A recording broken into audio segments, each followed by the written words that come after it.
नमस्कार, अभिनंदन, स्वागत सभी साथियों का हमारे भौतिक विज्ञान के इस विशेष महाचरण में। अभिवादन है, अभिवादन है, अभिवादन है। दोस्तों, आज के इस विशेष सेशन के अंदर मैं आपको दो ऐसे इंपॉर्टेंट डेरिवेशन करवाने वाला हूं जिनका क्लास बोर्ड के अंदर बहुत ही महत्वपूर्ण योगदान है। ब्लूप्रिंट के आधार पर अगर इसके पिछले वर्ष का आकलन किया जाए तो यह 3 नंबर के क्वेश्चन की कड़ी में था। जैसा कि आप हेडिंग पढ़ पा रहे हैं, विद्युत द्विध्रुव की अक्ष और निरक्ष स्थितियों पर विद्युत क्षेत्र की तीव्रता का परिकलन, इन दोनों पॉइंट्स पर अपन विशेष चर्चा करने वाले हैं।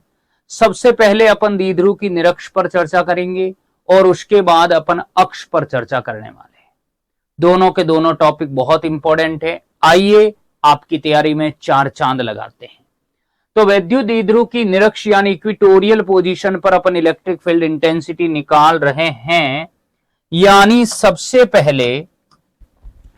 पहले यहां मैं कह रहा हूं कौन सी पोजीशन है बताइए? निरक्ष पर विद्युत क्षेत्र की तीव्रता, इस बारे में हमें बात करनी है। निरक्ष पर अगर मैं निरक्ष की बात कहूं तो देखिए, निरक्ष का मतलब होता है अक्ष के अभिलंबत रेखा जो अक्ष को 2 बराबर भाग में डिवाइड करती है। यहां पर अगर आप देख पाएंगे, यहां पर अगर मैं कहूंगा ये आप देख पाएंगे, तो ऐसी कंडीशन में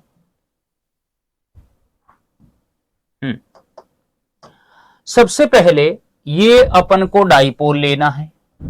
सिंपल, ये मैं कहूंगा ये आपको डाइपोल लेना है, ये आपको डाइपोल लेना है। मैं यहां पर कहूंगा यह है -q और यह है हमारा +q। समझ रहे हैं बात को? इतना -q और +q मिलकर यहां डाइपोल बना रहा है। नाम दूंगा मैं AC। इस द्विध्रुव का जो दूरी होती है दोनों आवेशों के बीच में वो 2a ली जाती है। सेंटर में कहूंगा ओरिजिन O है। क्या है? ओरिजिन जो है वो O है। और यहां से इससे R दूरी पर क्या लिया गया है? इससे R दूरी पर मैं कहूंगा एक बिंदु P उपस्थित है। इस बिंदु P पर मुझे विद्युत क्षेत्र की तीव्रता को कैलकुलेट करना है। तो अगर मैं यहां A और C बिंदुओं को मिला दूं तो यहां पर यह एंगल भी थीटा है, यह एंगल भी थीटा, एक समबाहु त्रिभुज की रचना होती है। बात करते हैं -q के कारण और +q के कारण कितना आ रहा है फील्ड इंटेंसिटी। तो आप जानते हैं कि दोनों के दोनों बिंदु आवेश हैं। तो सबसे पहले हम यहां पर यही कहेंगे कि -q आवेश के कारण कितना आ रहा है? -q आवेश के कारण विद्युत क्षेत्र की तीव्रता कितनी आएगी? तो -q के कारण मैं कहूंगा, -q एक बिंदु आवेश है तो इसके कारण अगर मैं कहूंगा तो वो E1 हो जाएगा KQ बाई, मैं कहूंगा -q के कारण नाम क्या होगा? AP। यानी मैं नाम दे दूंगा KQ बाई AP²। चूंकि आपने वेक्टर लगाया है तो वेक्टर है तो दिशा बतानी पड़ेगी। -q के कारण जो E आएगा उसकी डायरेक्शन में यहां पर कहूंगा किधर होगी? -q की तरफ ही होगी, -q की तरफ ही होगी। नाम दे देता हूं मैं किधर? मैं कहूंगा PA दिशा में। किधर हो जाएगा? PA दिशा में, PA दिशा में। त्रिभुज AOP में देखिएगा, त्रिभुज AOP में देखिएगा, ये मान लीजिए सेंटर O है। और यहां अगर आप पाइथागोरस प्रमेय लगा रहे हो तो मैं कहूंगा ये दूरी A है, यह दूरी R है।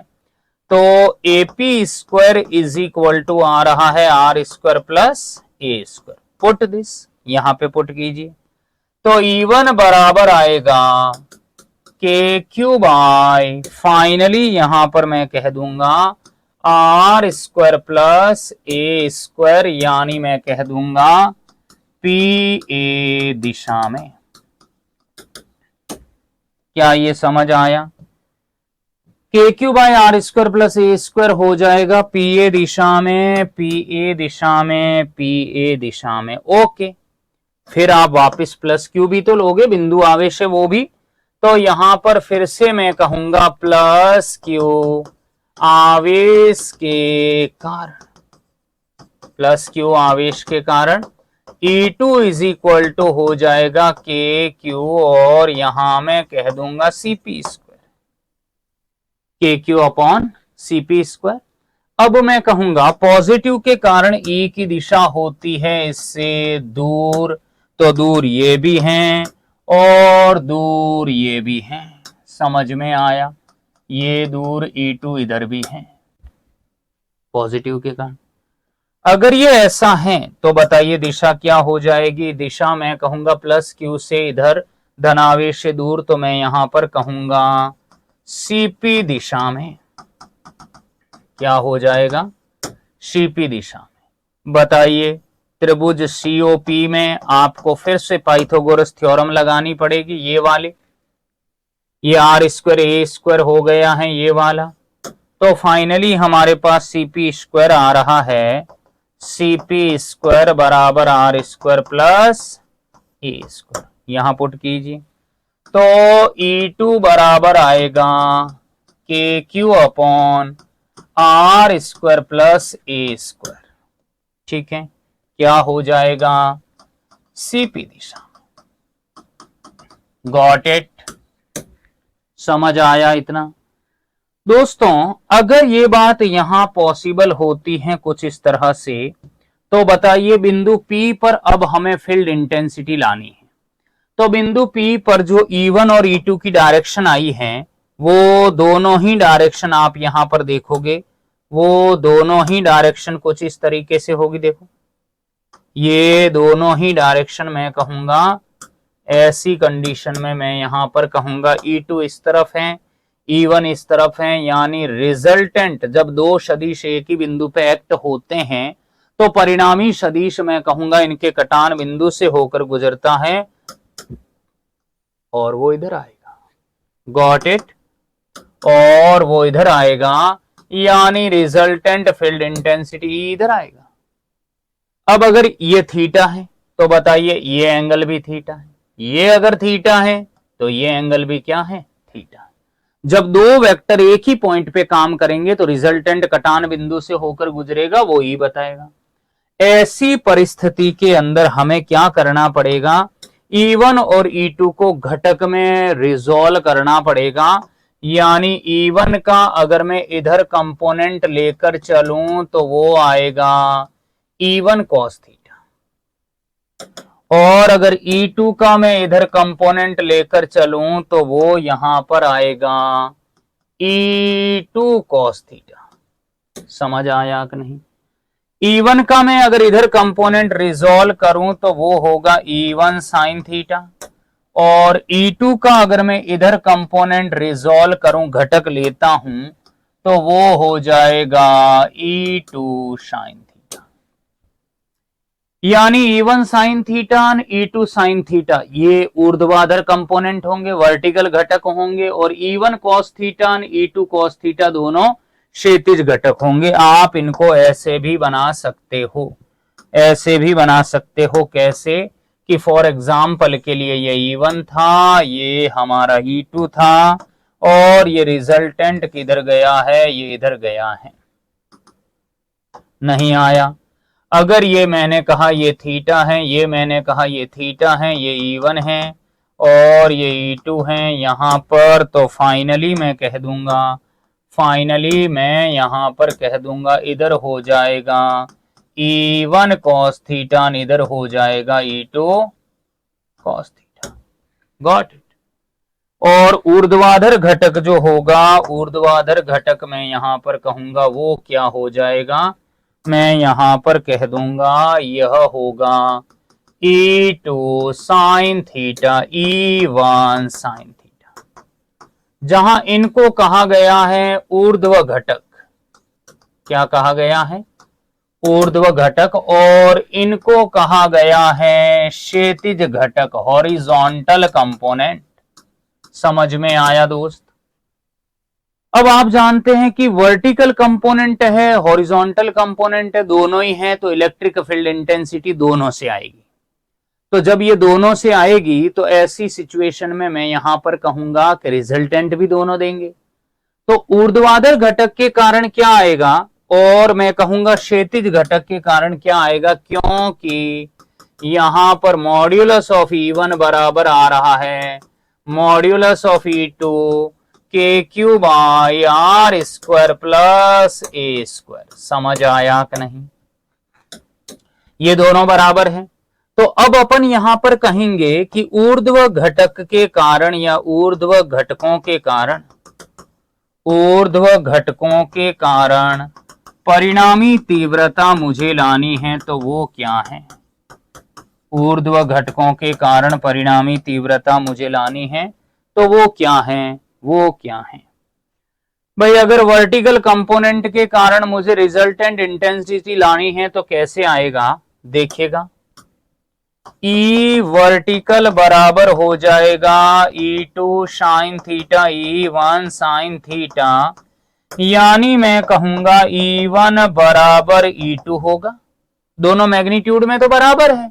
आप अगर यहां पुट कर भी दोगे ना तो E वर्टिकल बराबर E1 sine theta minus E1 sine theta, finally क्या आएगा? 0।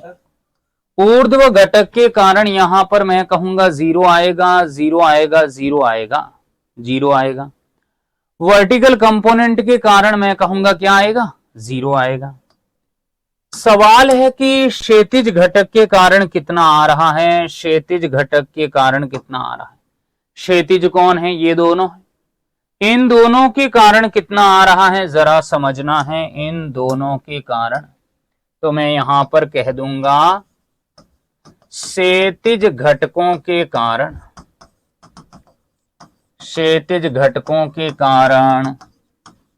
परिणामी तीव्रता हमें लानी है ड्यू टू हॉरिजॉन्टल कंपोनेंट। कितना आएगा?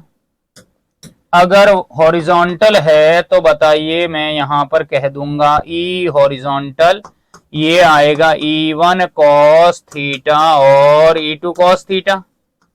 पर आपने क्या सीखा? आपने ये सीखा कि मैग्नीट्यूड दोनों का बराबर है, तो क्यों ना आप इसकी वैल्यू इक्वल रख दो। ठीक है, मान लो E1 ही रख दिया अपन ने।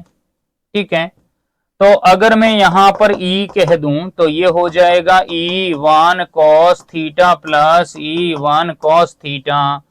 फाइनली जो आएगा हमारे पास क्या आएगा? E is equal to 2E1 cos theta. Okay, अब चाहे 2E1 cos थीटा लीजिए चाहे 2E2 cos थीटा लीजिए, ऐसी कंडीशन में वैल्यू मैं कहूंगा क्षैतिज घटक के कारण ही आया है, और ऐसी सिचुएशन में यहां मैं कहूंगा क्या हो जाएगा?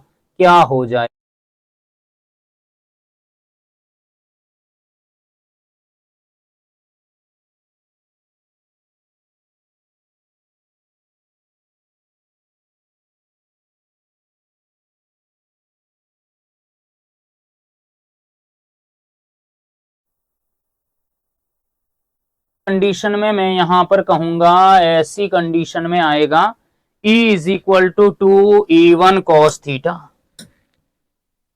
E is equal to 2E1 कितना है? K Q by are square plus A square और cos थीटा। समझ आया? भैया cos थीटा लेना है अपन को। cos थीटा अगर लेना है तो त्रिभुज कोई भी आपको जो पसंद हो वो ले लो। कोई भी आपको जो पसंद है वो आप ट्रायंगल ले सकते हैं। सीओपी लेना चाहेंगे कि एओपी? बताओ, सीओपी लेना चाहेंगे कि एओपी? बताएं जरा, क्या हो जाएगा? क्या हो जाएगा?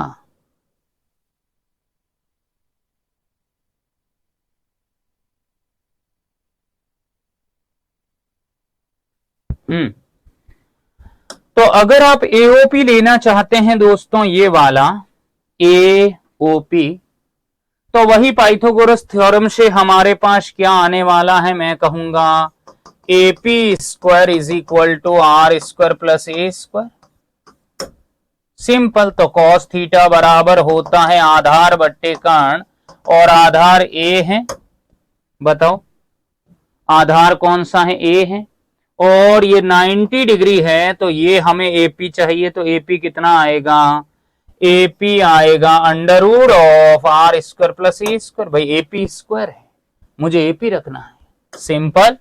अगर मैं यहां वैल्यू पुट कर दूं तो E is equal to 2KQ by R square plus A square, और cos थीटा को रख देता हूं A बट्टे R square plus A square. Yes.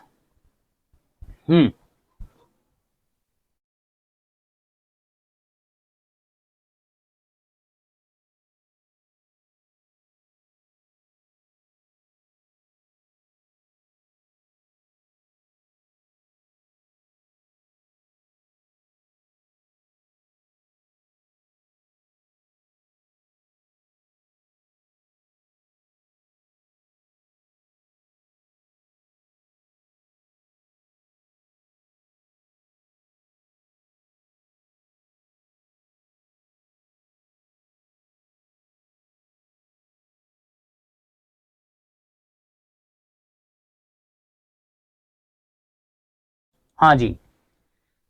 तो ऐसी कंडीशन में हमारे पास E is equal to 2KQ, और इस 2 को यहां पे भेजा मैंने 2A, यहां बन जाएगा R स्क्वायर A स्क्वायर और R square plus A square की पावर कितना?